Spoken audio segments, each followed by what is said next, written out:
Peace. What's good, guys? How's it going? Hope you guys are doing well. Let's talk about and discuss NXT for July the 26th, 2022. This was a pretty okay episode of NXT. Nothing more, nothing less. It was not a good show, but it was not a bad show either. It was basically straight down the middle. So we kick the show off with Zoey Stark. She gets on the mic and she says, "It feels good to be back, and we have no idea." She wasn't really ever sure if she'd get to feel this moment ever again after she tore her ACL, MCL, throughout off the bone at Halloween Havoc. Doctors told her she'd be out for over a year, and it was a hard pill for her to swallow. She knew deep down that she could beat the timetable. So the day after surgery, she got to working out and did physical therapy. And the times were hard, physically and mentally. She pointed to the trainer's room and said that she lived in the trainer's room, and she busted her ass to get back 4 months ahead of schedule. So that's great, but her promo is not good. She talked about how great her comeback pop was, and it's the same women who took her out, nearly ended her career. And those women stand in her way, that being Toxic Attraction, aka Mandy Rose, and she's going to take out the NXT Women's Champion, Mandy Rose. She's going to take her title away. So this promo was decent, but she's hard to listen to. It's like, like what the fuck, you know? She's like one of those work rate women. I mean, we need more time to get to her character. So Cora Jade appears and she interrupts. She mocks Stark for being thankful for things, and Zoe fires back, and that's the last time she saw her. She was eliminated from the Battle Royal when she came in. Cora complains that she should have won the match, but Stark had to steal her moment. Zoe calls her trash. Out comes Toxic Attraction. Mandy Rose says when it comes to the NXT Women's Champion, she only wins. And as of tomorrow, she'll have the fourth longest reign with the championship. And then Gigi Dolan, she volunteers her services and says she'll wrestle Zoe tonight and put her back on the shelf, keeping her dream from being champion, just like that, a dream. So that was pretty good little segment, setting up the match later on in the night. So next we have the first match of the night, Grayson Waller versus Wesley. But before that, Waller cut the promo. He's making fun of the viewers, calling them neckbeards and whatnot, telling us to sit back and watch what he does to Wesley, and then they go straight to the break. So we come back to the commercial. First match of the night, Grayson Waller versus Wesley. This is a pretty okay little match. In the end, Trick Williams, he gets involved. He punches Wesley in the back. Wesley's out for about the count of 8. He gets back in the ring by 9. And then Grayson Waller does that piece of shit, pathetic stunner for the 1, 2, 3. I hate that move. I wish that he would drop that move and go for something else. I don't know what he can do, but I am so tired of that fucking springboard stunner that he does. That shit is so annoying. So damn annoying.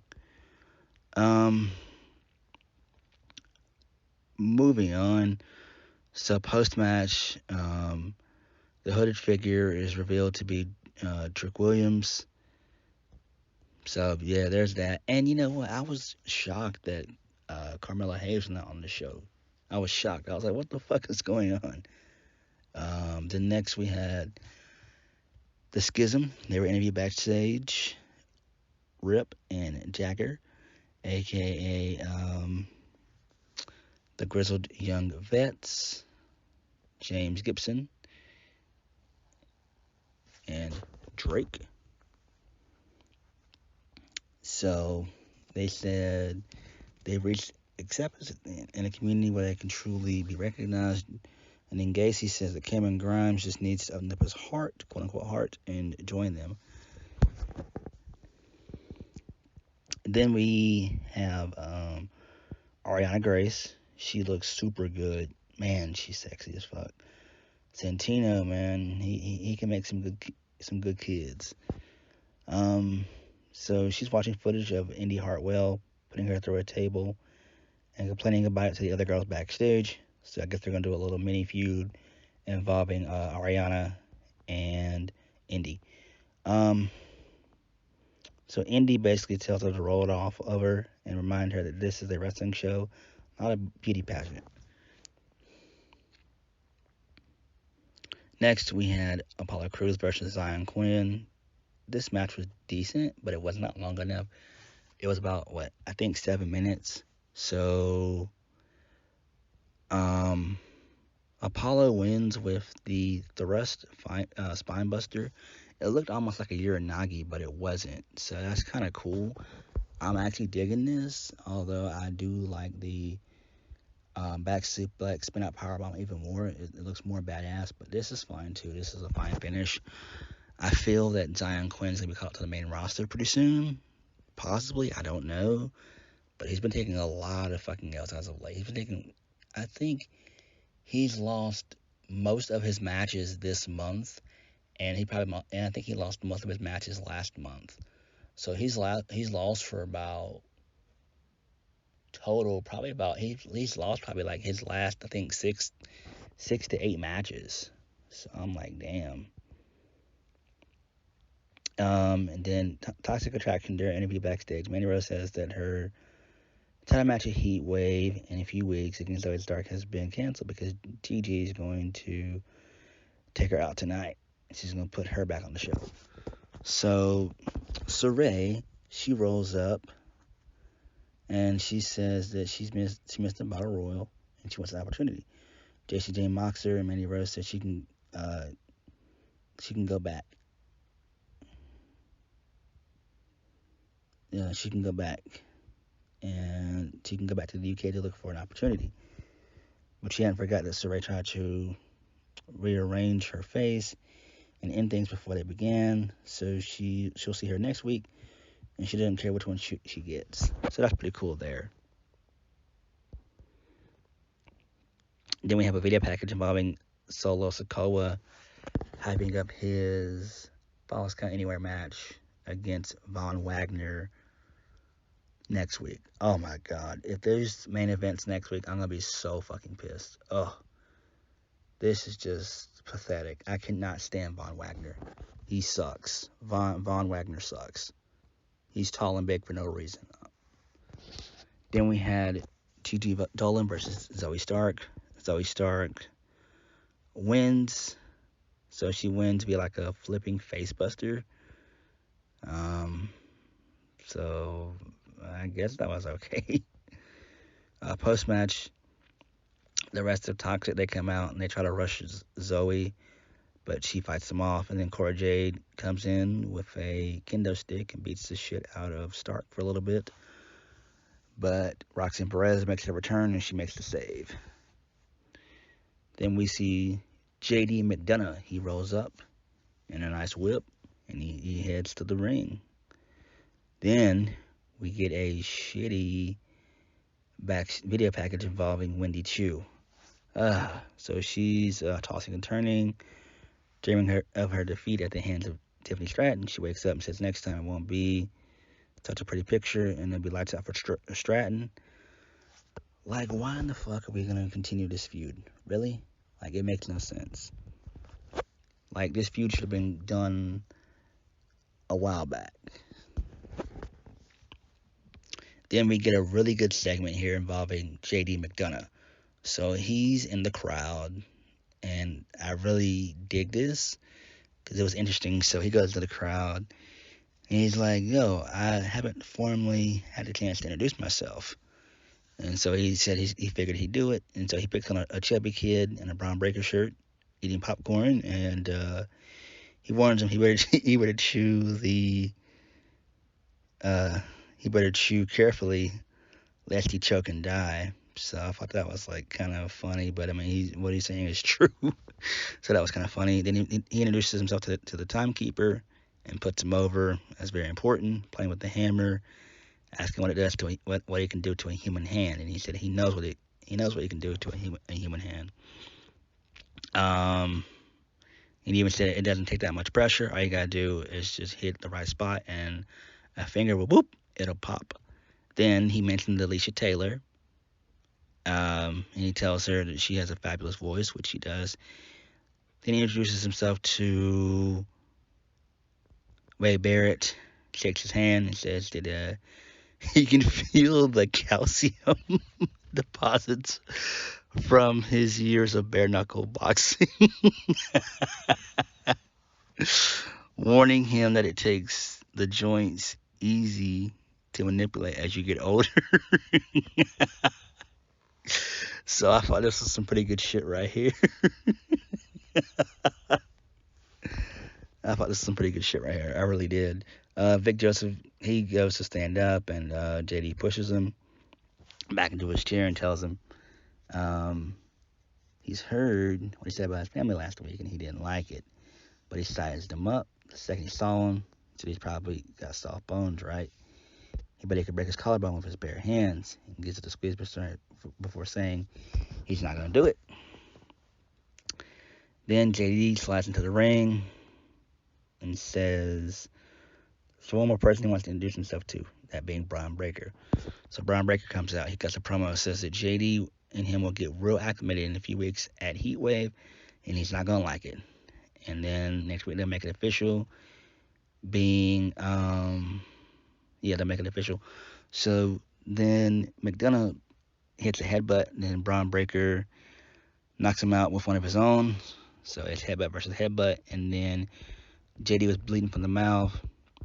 He tastes his own blood and starts smiling. I'm like, what the fuck is this? So there's that. So I'm digging where this feud is going. So, yeah. It's interesting to see what they'll do. Then we get Andre Chase. He gets a briefing on Giovanni Vinci from Bowie Haywood and Thea Hill. They talk about what a dick he is, and Chase says he'll take care of it, and Nathan Frazier walks up. So he said he's back. He's glad he's back from injury and excited to see Andre take care of business tonight, and he wants to be an honorary flag bearer. Chase tells him he's going to. Chase lets him, and he says he's going to give Vinci a southern ass whooping. So then we get a comic book style recap of Axiom, his debut last week. So that was alright. We get a backstage interview involving Roxanne Perez. She says it's fine if Cora Jade wants to throw her friendship away and twist her words, but throwing away a title belt in the trash is something she can't stand for. Luckily, there's someone else who agrees, that being Alundra Blayze. She's here, and she tells Roxanne to do the honors, and then Perez, she gets the title out and hands both belts to Blayze. She says 25 years ago she threw a title in the trash, and it took too long to crown a new women's champion. But next week we're gonna have a fatal 4-way eliminator to crown the new NXT Women's Championships. So that's fine. I'm okay with that. It'll probably be Toxic Attraction winning. Andre Chase versus Giovanni Vinci. This match went a little bit too long for me. I mean, I liked it, but I mean, damn, this went on way too long. This went on, I think, for about 16 to 18 minutes. It was rather long for an Andre Chase match. I mean, it should have been done within about at least 10 minutes. But there were a bunch of near falls in this match. A bunch of near falls. In the end, Giovanni Vinci, he gets the win here via the powerbomb that he's been doing as of late. So, I'm fine with that. Post-match, Nathan Frazier hits the ring, and Vince, he dips out. Diamond Mine, they're backstage warming up. Roderick Strong says it might be crazy, but this Tony D stuff is great for them, and they're gonna be on the same page. And Julius Creed, he cuts a good ass promo. Says if you get hurt tonight, push through it, and we're gonna drop Tony D's bitch ass tonight. Pressure makes diamond, but tonight it breaks bones. I'm like, damn, dude, this kid is so fucking good. I think he's like what 20. I believe he's either 20 or 21 or 22. He's one of the two. I think he's probably 21. But damn, he's so good. I mean, he's great. I mean, that was a great signing by NXT to pick him up. That was great. I love that, and that's what I like right there. I love when you bring in these amateur wrestlers. He's super good on the mic, man. Super good. I could damn sure see this guy being IC champion, United States champion. I could damn sure see him that. I could damn sure see him holding some gold, some singles gold.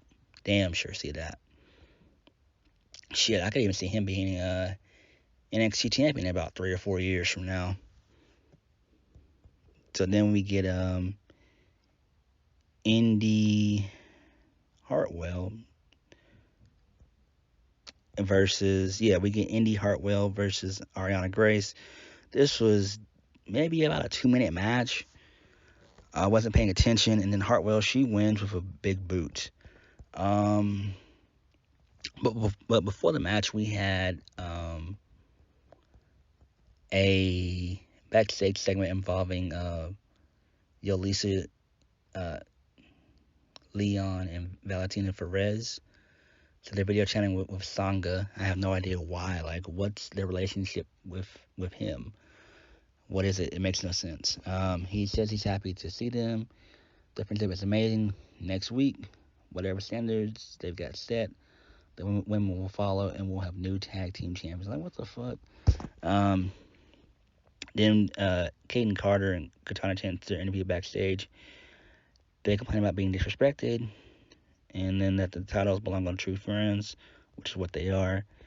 And then Ibina and Tate and Paxley, they roll up, and then they said that they're gonna win, and everyone starts brawling. But before that, Electra Lopez, she comes out and says, "Those are strong words. Diamond Mine's gonna lose tonight." And then so everybody starts to brawl. I'm like, what the fuck? I don't know. I mean, I do think that we'll have it'll either be Toxic Attraction winning, or it'll be Carter and Chance winning. I'm gonna go with Toxic. My money's on Toxic. And then we've got 2 senseless video packages. So we got one featuring Kiana James. She's making fun of Nikita Lyons. So they're going to do a little mini program with those two, which should be interesting. She starts out with her credentials, and then she tries to answer what's wrong with the women's division. Then she singles out Nikita Lyons. She says that she's the real problems, and she lists tons of reasons as to why.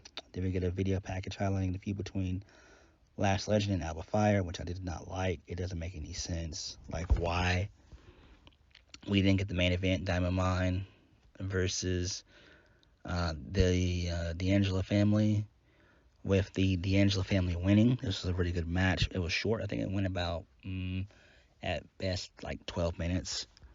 So towards the end of the match, Julius is on fire. He's starting to do like German suplexes, clotheslines. He's just whipping ass and taking names. Then in the end, Tony D'Angelo, he stomps his knee, that being Julius's knee. He breaks into an ankle lock, and then Stacks, he breaks it up, and then the match, it begins to break down. And then out of nowhere, Strong does a knee to Julius by accident, and then D'Angelo, he hits the forget about it for the 1, 2, 3, and then they celebrate. So it's interesting to see where that storyline goes going forward. I don't know. Then we ended the show kind of weird with we panned back to backstage, and so um, Blayze was walking out of the building. Alundra, she was walking out of the building, and um, she says the last team standing will wins next week, and then Gigi and JC they pop out of the bushes and say they're the only team in the division, and that she should just hand them over. Honor tells them they'll have to fight for it, and then she yanks them away, and then they dip out. So that was it. Like that was kind of weird to end the show like that, you know. So on that note, thank you guys for watching. Please hit the like button, comment down below, and subscribe for my videos. It's interesting to see what's going to happen involving Diamond Mine, and it's interesting to see what's going to happen with the D'Angelo family. I look for us to kind of see an end to those feuds around Heat Wave in 3 weeks. I think that'll be interesting to see what happens. But like I said before, this was an okay episode of NXT. So the Triple H era seems okay. I don't think that we're gonna see really too many changes for now. We'll probably see some in about maybe 5 to 6 months. But as of right now, I think everything's gonna stay in place right now. So on that note, thank you guys for watching. Please hit the like button, comment down below, and subscribe for my videos. I'll catch you guys later. Peace.